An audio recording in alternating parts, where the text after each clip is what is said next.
Hey, what's going on everybody, and welcome back to Fallout 4 Mods Weekly, the show where we take a look at some of the interesting mods that have come out during the week. Now, speaking of which, we don't have a ton of mods to go over this week as things have just been a little bit slow, but that's alright because at the end of this video, if you stay tuned to the very end, I'm going to give a sneak peek of some of the mods I'm working on. I've made a lot of progress on that shoulder-mounted machine gun you guys voted on, as well as some of those little bonus projects that I've been working on with some other mod authors, and I do have some stuff to show today for those projects. So stay tuned, watch all the mods we're reviewing this week, and at the very end again, I'll give you a sneak peek of some other stuff that will be coming very soon. But without further ado, let's go ahead and get started with our first mod, which is going to be 20 Leagues Under the Sea by MinitelRouge. Now, this mod is going to add back in a piece of cut content from Fallout 4, specifically Vault 120, a vault that is underwater and is sort of similar to Rapture from the BioShock franchise. Now, this is a really cool area added to the game. If you want to get to it, you're going to head east of North Hagen Beach, where you will find a pretty out-of-place elevator that's going to take you straight to the new environment. Now, the new place is completely interior, and in its own cell, you can see outside and see some really cool set pieces, including other buildings under the sea, as well as some submarines and fish. Lots of really cool aesthetic pieces whenever you look out the windows in this place. And there's a couple of inhabitants, but if you clear this place out, it will become a settlement that you can use and build at. There are actually two separate cells that you can go to, one of which is going to be the main sort of apartment complex, and then the second area is the WRVR recording studio, and each of them functions as a separate settlement, and you can travel between them via an elevator. What this mod is really going to do is add a couple of really awesome settlement alternatives, both of which are set in some really cool, unique environments, unlike anything else in vanilla Fallout 4. Now again, this is inspired by some cut content for the original game, so this is something that actually would have been here if Bethesda had implemented everything that they had hoped to.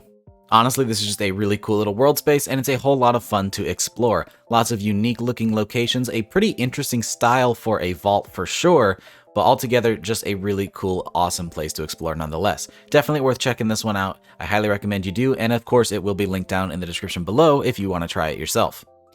Moving on, we have the Lurker pistol by the Sixth Messenger.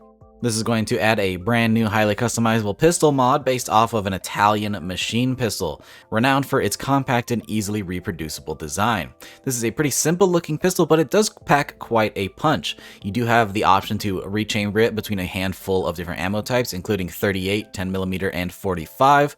There is the option to have this thing in a semi-automatic, fully automatic, and even a burst fire functionality, which I really enjoy because burst fire pistols are super cool. If you want to obtain one of these pistols for yourself, you can craft it at the chemistry station, or alternatively, you can find it out in the world on railroad agents and triggermen. Something that's really nice to see is railroad agents getting some love in the weapon leveled list, something you don't see very often, but this weapon works perfectly as this makes a really cool suppressed little sidearm. My favorite thing to do is throw the stock on this guy, add a suppressor, and put it in burst fire, and this makes a really cool little sneaky weapon. On top of that, there are also 3 legendary variants that you can find out in the world, known as the Hush Puppy, Metro Bastard, and Snake Eater, all of which at different locations. I will not say them in this video as I want to avoid spoilers, but if you want to get spoiled yourself, go ahead and check out the mod page as the locations are listed right there. But honestly, the Lurker is going to make a really cool little sidearm, especially if you're playing a stealthy character. If you throw on enough of the damage upgrades, you can get this thing to actually pack a pretty good punch, even for being a tiny little suppressed pistol. This makes an excellent sidearm for any stealthy character, and I highly recommend checking this one out. The Sixth Messenger always makes really cool work with some interesting ideas, and I like this one a good bit. Up next, we have a brand new melee weapon, and this is actually going to be a classic one from the Fallout franchise. That's going to be the Zetan shock baton by Zanthir. Now, Zanthir has been making a bunch of classic Fallout weapons recently, and this is the newest to their arsenal. The Zetan shock baton is going to add in the Zetan shock baton from the Fallout 3 Mothership Zeta DLC, and this thing is super cool. It can be a little bit out of place in Fallout 4 as we don't have a huge alien presence, but it's still pretty neat. As of right now, the Zetan shock baton is actually integrated into the leveled list, and that is the only version of this file currently. And if you want to find it, it will be spawning on gunners and raiders after level 10. Now, to me, that doesn't make a ton of sense for an alien shock baton to be spawning out there in the world. I would love to see maybe an edit to this file where it is a unique weapon that is found in the cave where you find the alien in vanilla Fallout 4. But to each their own. If you want the level list integration, it's already there, and it's pretty easy to fix that in Fallout 4 Edit or the CK if you have the know-how. This weapon is going to come complete with a couple of new attachments that are going to add some different effects and trade-offs, and they're each going to have their own unique models as well. Altogether, a nice little retro weapon from Fallout 3, and some really cool work by Zanthir. And finally, one mod that did come out during the week that I guess I have to talk about is the Pulse Carbine by me. I'm sure you've already seen it if you're watching this channel. The Pulse Carbine finally did release after way too long of me working on it, and now it's here for you to download. But in case you are a new viewer and somehow haven't seen any of that before, I'll go ahead and run over it real quick. The Pulse Carbine is going to be a Halo-inspired weapon added into Fallout 4 in the most lore-friendly manner that I could achieve. Trying to integrate this weapon into the Institute level list I think is the best option, and this adds a nice alternative weapon for synths to use in combat. The Institute weapon variety is pretty bland in vanilla Fallout 4, so I was trying to fix that a little bit by adding at least one more weapon that could be found out there, something to change up the combat just a little bit. This thing is going to function similarly to the vanilla plasma rifle, though it does have some modifications at the weapon workbench to make it a little bit more unique, including some tracking functionality so that you can lock onto targets much like the original Halo counterpart. This weapon is added to the level list and will spawn on synths and high-ranking Institute officers after level 20, and can even be purchased at Institute vendors. This project was a lot of fun to work on, and I'm really happy to see that it has finally released so that I can move on to other projects. Speaking of other projects, as promised, for those of you who waited till the very end of the video, I do have some stuff to show you guys. I actually have 3 projects in the work at this moment, and I just want to go ahead and share them with you. I suppose first of all we should talk about the shoulder-mounted machine gun, the next big weapon mod that I am working on that you guys voted for. Now, it's very important to specify this is not the shoulder-mounted machine gun from Fallout New Vegas' Lonesome Road DLC. I know that may be disappointing to some of you out there, but I want to work on creating my own original weapons as opposed to recreations. I'm sure somebody much more talented than me will eventually get around to making the original 10mm SMMG at some point. But for now, we have my take on a shoulder-mounted machine gun. And for me, I wanted a big, heavy weapon, so I wanted to do something 50 cal, which led me to the idea of taking a Browning M2 and adding it to a shoulder mount and firing it that way. We actually already do have a Browning M2 mod out there already, and that is going to be Wasteland Melody's heavy machine gun.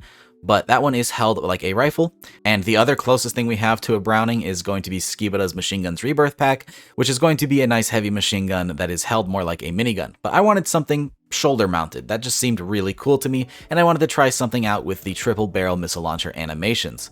So, as you can see on screen, this is what I have so far. Sadly, all I have to show you right now is the model that I've come up with, but this is almost close to final. The barrel is definitely temporary, so ignore that as it is pretty low poly. That was just kind of to get a size estimate of what this thing is going to look like and make sure that all the animations worked.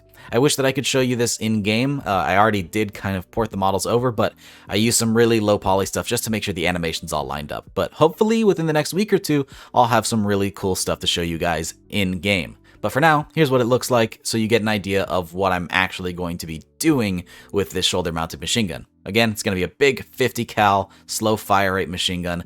I know the M2 typically has a high fire rate, but I'll explain that later at some point in a mod update. It has to do with balance and all that boring stuff.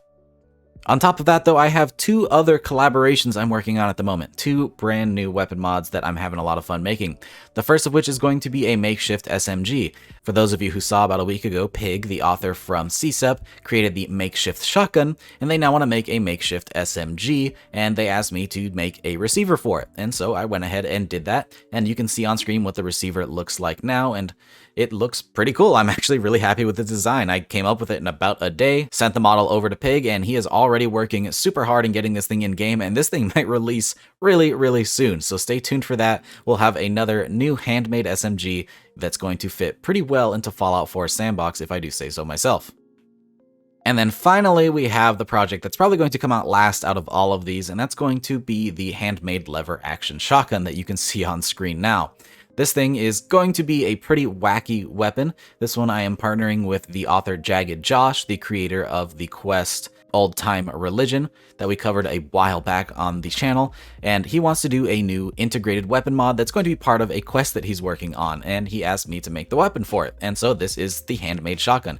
It's going to have a lot of different parts that you can throw on that are going to be very makeshift and stolen from other guns that the Soul Survivor just ripped off of other firearms and threw onto the lever action to make it work better. And I think this one's going to be a lot of fun. I really want to flex my creative muscle and try to make some really unique handmade attachments for this thing. I think that's going to be a lot of fun. But yeah, guys, that's just the stuff I'm working on. Like I said a while back, I really want to be more transparent with the stuff that I'm doing and not just hold it all in until the final release. I want to show you guys what I'm working on as I'm working on it. So here's some of the stuff I've been doing, and I hope that it gets you excited for the mods for their final release.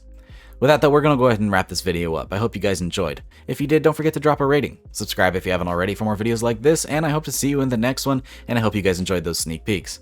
Peace! And really quick, I'd like to make a shout out to all of our patrons. Your donations are greatly appreciated and really help to support the channel and videos just like this one. So again, thank you.